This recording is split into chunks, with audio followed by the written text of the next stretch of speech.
tataas po. Yes, hindi ang sweldo, kundi ang singil sa kuryente.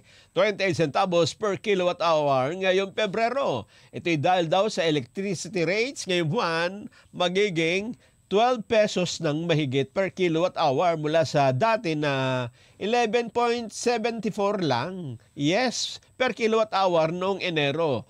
Talagang tataas ang singil. Kaya yung kumukonsumo ng 200 kilowatt hour kada buwan, alam nyo kung magkanong dagdag na singil sa inyo?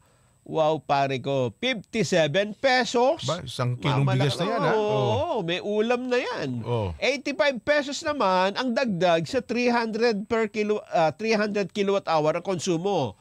At kung ang konsumo niya ay 400, 113 pesos ang dagdag.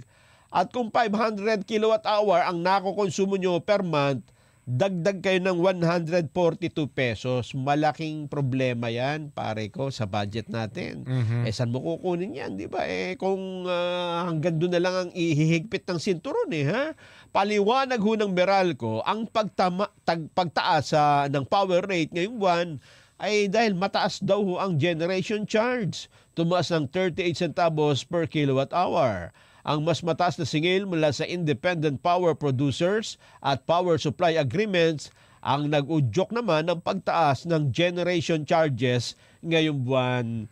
Ayan, hindi natin maibababa ang singil sa kuryente. Tumataas pa. Nako. Kaya kailangan natin talaga ng maggagawa ng batas dyan. Ha? Totoo. Oo, kailangan na natin. Ipiralo. Ngayon dapat ibabalo. Oo.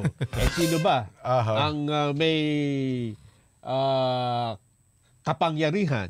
Sino ba matagal nang nagsusulong na ibaba ang singil sa kuryente?